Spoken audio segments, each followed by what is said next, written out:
Бір күні Хазіреті Алиге бір қайыршы келіп, қайыр сұрайды. Оған беретін ақшасы болмай, ұлы Хасанды үйіне жұмсайды. Кешегі анаңа берген 6 дирхамның 1 дирхамын алып кел дейді. Ұлы Хасан Фатима анамызға барып, Алла ол кісіне разы болсын, әкесі 1 дирхамды сұрап жатқанын айтады. Сонда Фатима анамыз ол 6 дирхамды оны алуға сақтап қойғанын айтады. Бұл хабарды Хасан әкесі Хазіреті Алиге жеткізеді. Сонда Хазіреті Али бір құл Алланың құзырындағысына өз қолындағыдан да артық сенбейтін болса, иманы кәміл болмайды. Бар айт, және 6 дирхамды толық алып кел дейді. Ұлы Хасан әкесінің айтқанын анасына жеткізіп, 6 дирхамды толықтай алып келіп, әкесіне береді. Әкесі 6 дирхамды Хазіреті Али әлгі қайыр сұраған кісіге толықтай беріп жібереді. Осылайша үйіне қайтып келе жатқанда бір кісі түйесін жетектеп келе жатады. Хазіреті Али, түйеңді сатасың ба деп сұрайды. Әлгі кісі, сатамын 140 дирхамға.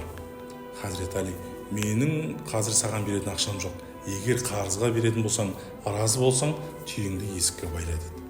Әлгі кісі өз разылығын білдіріп, түйесін есікке байлап кетеді. Арада көп уақыт өтпей, бұл түйенің егесі кім деп бір кісі келіп сұрап тұрады. Хазіреті Али үйден шығып, бұл түйенің егесі мен. Сатасың ба? Сатамын. Бұның құны 200 дирхам дейді. Әлгі кісі разы болып 200 дирхамды беріп, түйені алып кетеді.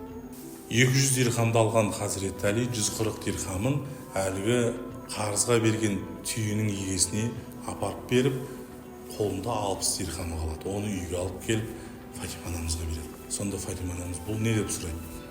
Хазіреті Али, Алланың бір жақсылық істеген адамы 10 есе сауапқа ие болады деп Әнғам сүресінің 160 аятында пайғамбар арқылы біздерге уәде еткен сыйы дейді.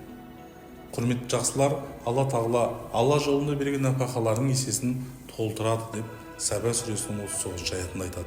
Сондай-ақ бір жақсылық істеген адам 10 есе сауапқа ие болады деп Әнғам сүресінің 160 аятында. Құрметті жақсылар, біздің жасаған амалдарымыз еселеніп, қайтуды күтпесек те, Алла бізге қайтаратыны сөзсіз. Алла жақсы амалдарды ықыласпен жасауды сіз бен бізге нәсіп етсін.